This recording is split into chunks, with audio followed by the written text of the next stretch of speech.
Why, the Leafs won. Yeah, but it was in the shootout. Oh, you don't like the shootout? Well, no one likes a shootout. That's true, no one likes a shootout. But it wasn't a regulation win, and those don't count. What? They don't count, they're not real wins. No, shootout wins count the exact same as regulation wins. No, they don't. Not like exactly. Regulation wins are a tiebreaker, but it's the same amount of points. It's 2 points? It's 2 flipping points? I gotta stop believing everything I read on the internet. That's okay, you're not the only one. Let's go! Good. We all feel good. Stop! Never gets rusty! What am I doing? Into my kitchen! Producer Drew, can you fix all this? And when it comes to the Toronto Maple Leafs, you can crumple, yeet! Saw that going differently. With you wherever you are, welcome to LFR.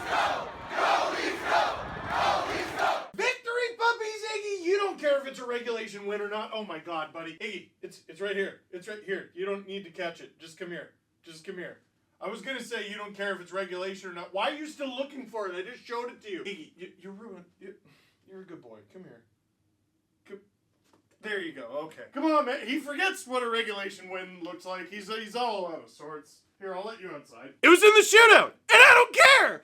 Leafs win 4-3 in the shootout over the Seattle Kraken. It's the exact same as last game, except the team that the Leafs beat aren't filling their diapers because of enforcement of the rules. We'll talk about that game, but first I want to tell you about something real quick. You know Todd Skirving? You ought to. Todd Skirving is a player for the Newfoundland Growlers, the ECHL affiliates of the Toronto Maple Leafs, and he's trying to sell 500 shirts. Well, why is he trying to sell 500 shirts? Well, right now his dad is battling prostate cancer, and he's hoping to raise at least $15,000 by selling these shirts in support of cancer research. Specifically, he's trying to sell these shirts in support of the Canadian Cancer Society Daffodil Place in St. John's, Newfoundland. Here's a link right here, next to me, on the screen, because the producer drew magic. It's right here on the screen if you want to see what it looks like. And if you want to buy one, link in the description down below. I just ordered mine. So if you need a shirt and want to kick cancer in the teeth, help out Todd Skirving today. Now, let's talk about the game. Bubble! Mitch is absolutely a thing! I know this isn't a bubble, it's a cage. I don't have a bubble. But I tell you what, if Mitch does that again on Saturday, I will buy one. Mitch Marner needed to have that night in a big way for himself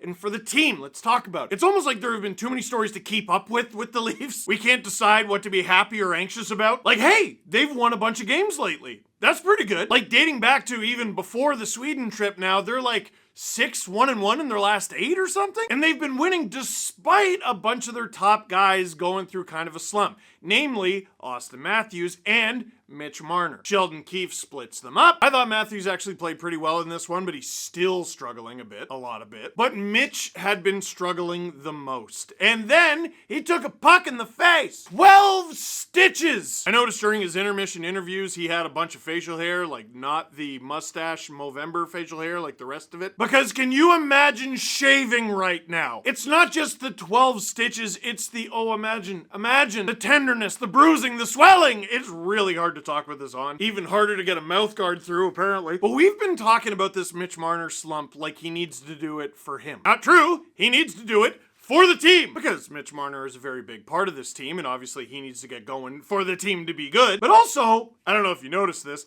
everybody's hurt. Well, maybe not everybody, just all the defensemen. Obviously, when that's the case, Morgan Riley has to step up in a big way. TJ Brody, Jake McCabe, I noticed, took a big step in this game. But dude, outside of Riley Brody, the second pair was Lagesson, McCabe, and the third pair was Benoit Timmins. And everyone's talking about how, oh my god, that's so bad. Oh my god, they need to make a move. I would argue, no.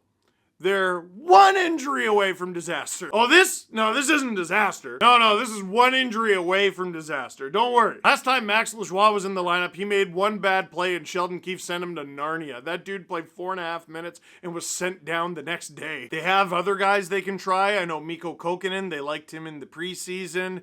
Topi Niemela? I don't know. Marshall Rafai? Maybe. William Villeneuve?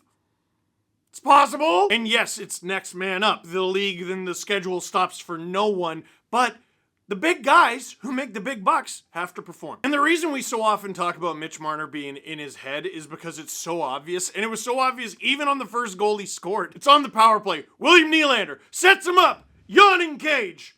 Still yawning. The cage has sleep apnea. It's yawning so much. Oh my god, shoot it! Marner finally shoots it. and scores, and he barely even seemed happy about it, dude. But there was lots to be happy about, so much to be happy about. First of all, the slump is over. Second of all, the Leafs are running the Kraken show, outshooting them 13-7 in the first period. And then, at the beginning of the second period, guess who puts them up 2-0? It's Mitch again, which is a state. Wait, you got it. I thought it was funny. And now all the Leafs got to do is not let their foot off the gas. Oh, it's him. He has the putt. Don't give him the, Jared McCann. Like, dude, people who talk about the Leafs like they're a regular hockey team are wasting their time. And I've been trying to say this for years. If there is a former Leaf, even if they were only employed by the Leafs for like 3 days, they are going to score against the Leafs. Like, this game was extra hard for the Leafs because they began it down 1-0. Steve, didn't you just say the Leafs had a 2-0 lead? Yes, but before the game, the Seattle Kraken announced that Jared McCann was on the roster. You know he's going to score at least one. They're down 1-0. So the Leafs built up the 2-goal lead just to fall down to a 2-1 lead. Does that make sense? And now it's 2-1 because Jared McCann scored. But Jake McCabe, who has stepped up in a big way, like I said, up the ice. It is a dart of a pass. Mitch, all alone. Magic! The Bubble Boy brings it, and the Leafs have a 3-1 lead. Smooth sailing for most hockey teams. Dude. This team has blown a 3-1 lead and lost in recent memory. That was the Chicago game. One of the 3 games in which Austin Matthews scored a hat trick, the Leafs lost one of those too. So not only was this not the first 3-1 lead that the Leafs had blown this season, but it was also the first hat trick they had wasted. Ellie Tolvanen comes in and scores to make it 3-2. It was a really good shot. It was a really good play, and he was really upset. Who is he so mad at? Ellie Tolvanen? And the Leafs have beef? That's so obscure. And then who else? Who else? But Jared McCann ties it 3-3, and we head into overtime. So much for the regulation win. So much for the storybook Mitch game, or so we thought. Now, I gotta say something. We're gonna talk about this at length on tomorrow's show on the Steve Dangle podcast, because tomorrow was Friday. When they first said they were looking at instituting new rules for 3-on-3 overtime, such as like something like a shot clock, I was against it. I was like, no, that's stupid. Don't ruin 3-on-3 overtime. It's perfect. And then I watched that, and it's not perfect. It sucks, actually. Dude, 3-on-3 overtime was always going to be great as long as coaches kept their hands off it. Now coaches have that thing in a stranglehold. And outside of this one wicked Joseph Wool save that he had to make at the end of the overtime, there was basically nothing. It was just a 5-minute keep away that felt like 20. It was awful. I would sooner watch a 30-round shootout than ever watch an overtime like that ever again. That stunk, that sucked. The NHL and the people in it are always talking about, like, is this the product that we're selling? You know, when it comes to penalties and things like that. They're very concerned about the product. That is an awful product. It's so bad. When it's run and gun back and forth, dude, it's awesome. And it's not even just that the Leafs are bad at it, because they are. But dude, it's a keep away contest. It's brutal. I watched Vegas Edmonton the other day, and Vegas had the puck 99% of the time. And then Edmonton got a chance at the end and they didn't score, but it was just a keep away contest. In this one, Matthews, McCabe, and Nylander were on for like the first 90 seconds of overtime, and they weren't even tired because Seattle didn't do anything. The crowd started booing the second the Leafs lost the opening faceoff because they knew they were about to waste the next 5 minutes of their life. Thank goodness Wool makes the save. Thank goodness that overtime ended. And then we go to the shootout, which is not something I ever saw myself saying. Matthews 1 for 4 heading into the shootout. How about 2 for 5? Tucks it 5-hole on Grubauer. And Wool with a blocker save followed by a glove save. Which means Mitch Marner for the win. It was going to be amazing the other night. It was going to be amazing when he was Cage Mitch. But this is a different guy. This is a different breed. This is Bubble Mitch scores to win the thing, the hat trick, the shootout winner. Yes, Jesse Blake, it is still a hat trick because that is not technically a fourth goal. The Leafs get 2 points, and who cares if it was in regulation or not. I have a new appreciation for, like, dude, how do you talk with this thing? Imagine, like, is Mitch really, because he wears a letter, is he really going to argue with the refs with this thing? This is terrible. This is a genuinely bad experience. And after the game, he knows exactly what he's doing. From the Leafs social media, Mitch Marner with the belt and the bubble. This game is the bubble belt. No, it doesn't. No. Just because they both start with B, it doesn't mean it worked. We'll scratch that out and we're right into it. Before we get to questions and comments for this video, and we have some pretty good ones, a little Marley Minute action from Nick Barden because there's news. Dickie Clune! Rich Clune is now an assistant coach with the Toronto Marlies. Nick, take it away. 15 months after retiring from the game of hockey and joining the Maple Leafs as a player development coach, Rich Clune will now step behind the Marlies bench and be one of their assistants for the remainder of the 2023-24 season. He'll be standing in for Marlies assistant coach Eric Wellwood, who's been away from the team since the beginning of the season on indefinite medical leave. And since that announcement from Marlies GM Ryan Hardy that Wellwood would be away from the team for an indefinite period of time, Marlies head coach John Gruden has been heading the power play, which is currently at 13%. It's nice for me to be able to help out with them, and it's, and be able to still coach all the other players and also give them what they need, but then to, it's a little more, those power play guys, they're always a little bit, they require more attention because they should, they're an important part of your team. The power play is an important part of your team, so as a coach, I'm there to help and support them. That and plus, Toronto has had goaltending coach Hannu Toivonen behind the bench for the Marlies during games. But now, with Clune in the fold, he'll be taking over that spot, and it'll be interesting to see what the Marlies give him in terms of tasks this season. And if you know Clune's story, you know that A, he lives and breathes the game of hockey, and B, he is a natural-born leader who has the respect of every player in the Maple Leafs organization. It might have come as a surprise that he's now an assistant coach with the Toronto Marlies, but it's an opportunity well deserved after retiring from playing less than a year and a half ago. Dickie Clune's the best. I hope this works out so badly. Before we get to questions, a few stats I wanted to shout out. This was really good for a few players. From Josh Cloakey, Joseph Woll has stopped 30-plus shots 4 games in a row. First time in his career. On one hand, you'd like the Leafs to make his workload a little lighter, but on the other hand, damn, that's pretty good, Joe. No, I haven't seen if Sheldon Keefe has announced anything. The Leafs play the Bruins on Saturday. I'm indifferent. I mean, Woll has played a few games in a row now, and he's been really good.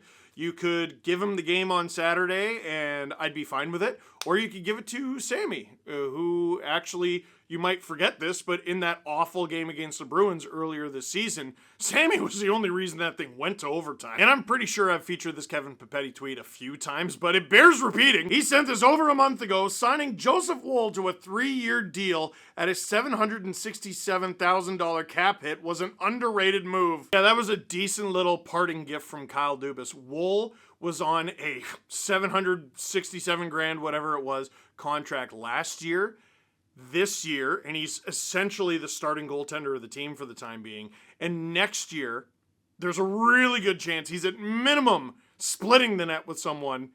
He's going to be making $767,000 again. Dude, it's a great contract for the Leafs. It was a great contract for Woll, too. Like, with a team as cap-strapped as the Leafs, signing this long deal helped guarantee him a spot in the lineup. They needed a goalie to A, make not much, and B, be good. And he was like, well, I can be that guy. And they're eventually going to have to pay him, but that's eventually's problem. Who cares? I hope he earns a big bunch by being really, really good. Don't worry about the next contract. Don't keep it a secret that you're a great goalie. Just keep playing. Another shout out, it seemed like he'd been playing great, but holy cow, the Leafs have won Tyler Bertuzzi's minutes by expected goals for percentage in 9 straight.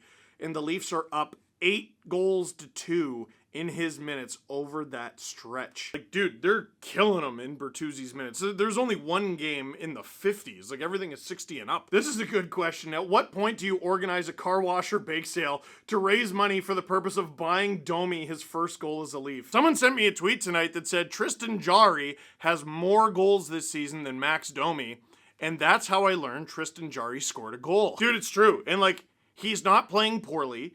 The advanced metrics on that third line, Domi with Robertson and Yarncroke, are actually pretty good. They routinely get chances. Max Domi is routinely in on the chances, not even just as the setup guy. I don't know. I mean, the pinky finger on his bottom hand is screwed up. I'm sure that's affecting him. They got to get him a dirty one, man. From Troy, regarding Mitch Marner, he needed this game to get his mojo going. I think he's about to go on a tear. Also, this team goes as he goes. Hopefully, that means the team is about to get more in sync. I share your optimism. For Mitch, at the very least. I mean, the Leafs are 6-1-1 in their last 8. Like, it's pretty good. You can't get much better than that. I suppose 8-0 would be nice. But Mitch kind of does this sometimes. Like, this wouldn't be the first season where he's really struggled. He scored a goal and then scored another goal that night and went, oh, that's how you score goals, and then just lit the league on fire. Mitch Marner going on a tear, you're right, means the rest of the team is going to go on a tear. So, yes, please. We'll end with this. Hannah with the second best way to look at the Leafs. I'll tell you what the best is in a minute. Honestly, the Leafs could win all the rest of their games in OT or the shootout, and I'll be happy. A win is a win. Yes! Absolutely yes! Listen, you can call it pat statting or shootout merchants or whatever you want. Just get in, man. It's November. You might be watching this in early December. No one's in a playoff spot. Well, no, you look at the state. No one could lose every game for the rest of the season and be in a playoff spot. Okay? Rack up the points. Who cares? Hannah had the second best way of looking at this because Sheldon Keefe had the best. There's 23 teams below us in the standings right now, and we haven't played our best hockey. Huh. Can you put that right there so I can... That is... Sheldon! Wow. Can a coach give his own team bulletin board material? That should be up in the Leafs dressing room for tomorrow ahead of Saturday. He's right! They're a top 10 team in the league right now by points. And yes, they have as many regulation wins as the San Jose Sharks. The standings don't care. They don't care. They're not playing their best. Half their D-core or more is injured right now. Like, dude, Timmins started the season injured. Benoit started in the minors. Lagesson started in the minors. Look at this. McCabe is playing great. He missed a big chunk of time. Dude, you're right. You know what? He's right. Sheldon, you're right, and you should say it. For now, that is it for this one. Thank you very much for watching. Click like if you like this video. Click subscribe if you really liked it. Tell all your friends. I deeply regret making a video in this. This sucks. You scored 3 goals like this, Mitch? Holy... What? Oh, and I forgot to mention this. Brand new Steve Dangle podcast tomorrow. I did remember to say that, but what I forgot to say is the Zadorov trade between Calgary and... not the Leafs, the Canucks. We'll be talking about that. And yeah, we'll make it about the Leafs because it's our show and we want to.